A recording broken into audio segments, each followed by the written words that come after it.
Shalom, shalom, beloved. It is Yom Kippur, Day of Atonement, and I hope that for those of you who are fasting right now, I pray that it is an easy fast for you. I have to say, I have to confess, since we're confessing at this time, it has not been an easy fast for me already. I will be the first to confess that I am already daydreaming about my favorite foods. Yeah, coffee, because I'm gonna fast coffee.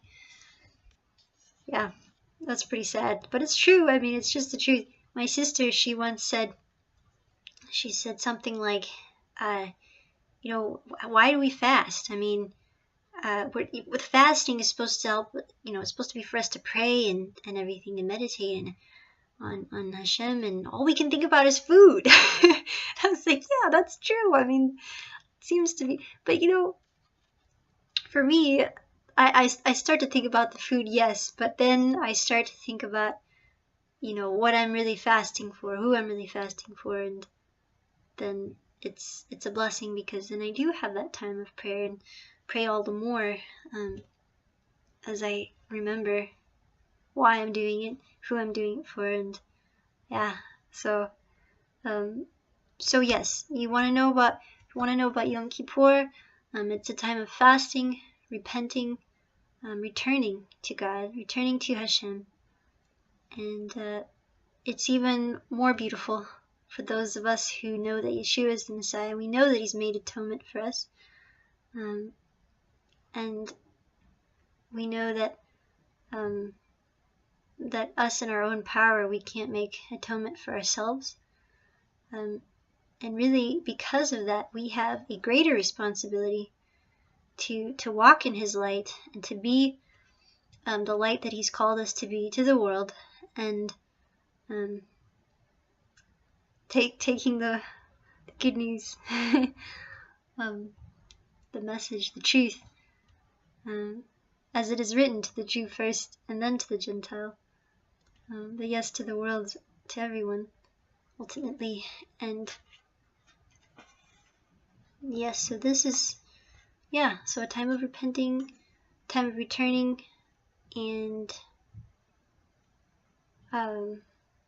we have the fasting from sunset to sunset. Traditionally, you wear white. At that part, I mean, it's not biblical to wear white necessarily,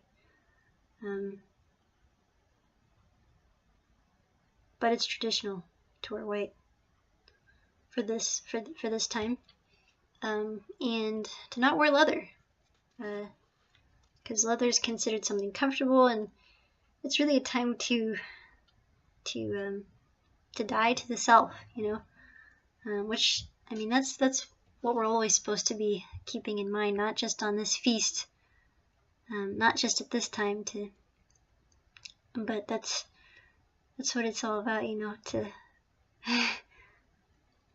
because when we die to ourselves, and what I mean by that, I mean when we don't focus so much on what we want, but we live in our King, in his steps, amazing things happen. I mean, we do that, amazing things really do happen. Life just starts happening everywhere. Spiritually speaking, things start growing. Things just become, wow.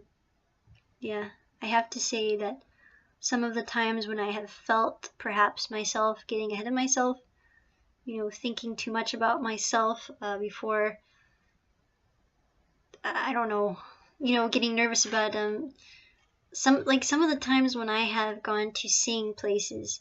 That's the times when I get really nervous, is when I've taken my eyes off of Hashem and I've started thinking about myself. I confess that I've had times where I go places and I'm not nervous at all when I'm getting ready to sing, and I realize it's because I've been praying or I've been focusing on God. And it's not that it's a sin to be a little nervous, but when I've been extra nervous. So and this might be helpful for some of you, what happens is when I realize that I really got my eyes off of him and I'm focusing on myself, I come to him and I ask for forgiveness, and I picture myself. I see him and him through me, and I see, him through me. It's like this lamb, this little lamb that is going to be slaughtered, sacrificed. And I know that sounds really, sounds really awful, but of course we know that sin is not pleasant. Yes, the lamb is beautiful, it's perfect, it's sweet, it's precious, but sin is awful. And when we want to have that life, that holy, set apart life, we have to be willing to be that sacrifice. We have to be willing to let everything just go and let him live through us. Yeah, so I picture that lamb, and I picture, lambs, they're like lambs, sheep. The lamb is weak, really, in the sense of they don't have any defense. It's a humble, innocent creature. And yet, God has used this fragile lamb to be the picture of the King of the universe. And that in itself has something huge to say. When we are weak, he is strong. So, yeah, it's good for me to hear myself say this too, actually, because speaking of being weak, food and all the things I want to have. But no, I really hope and pray it's an easy fast for everyone. It's been difficult for me already, trying not to think of food. Think about the lamb, think about God. Yeah, so if I can share this real quick, I don't want to make this too long. I want to make this a really short Yom Kippur video. But we have a Kol Nidre service, and I'm gonna put, I'm gonna put basically some of what we do in the description below. So I'm gonna put the Kol Nidre, the translation, and a little bit of what we say, but we say a lot. It's not a short service, generally speaking. It's a long service, but it's long in such a good way, because going through this list of sins that we've committed, confessions, I just cry when I hear them, really. I really cry, because we're all so guilty, and yet God, in his mercy and his love, he just loves us no matter what. We do some really awful things, even if it's not physically in our mind. We do some really awful things in the words we say. God is so good to forgive us, and that to me is really a huge difference between the Jewish community that believes Yeshua is Messiah and doesn't, and the Jewish community that doesn't, because this is a very special holiday, as we know how Yeshua made atonement for us, and we have that joy that he has for us, and we can have that relationship with God, walking through his light as a result. And the larger Jewish community that does not know yet that Yeshua is the Messiah, it's a very solemn time, because they are coming to the synagogue to pray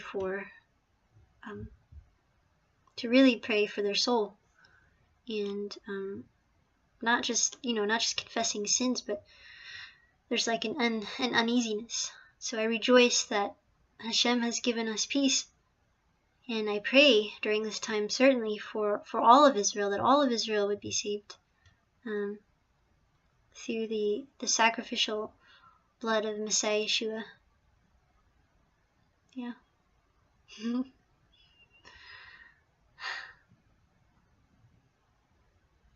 Any other questions or comments? Please feel free to leave something below or in a message. Yeah. And I'm looking forward to. This is a really good time of prayer.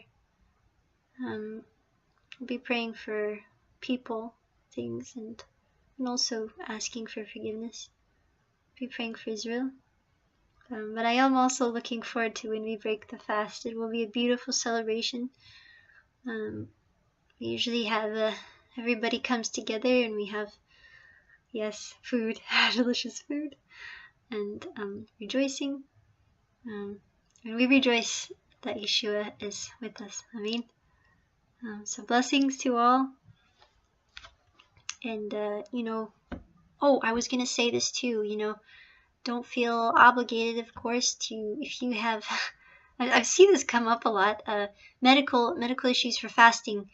You have to take care of yourself, and I know that Hashem knows that too. So, well, you know that. So, if you really want to fast and you have some issues with that, don't feel bad. I mean, there's other ways to fast. You can fast the internet, your phone, whatever perhaps you're addicted to, like coffee. Yeah. There's lots of things you can fast. So, yeah. Blessings. Shalom, shalom. Chag Sameach. Love you all.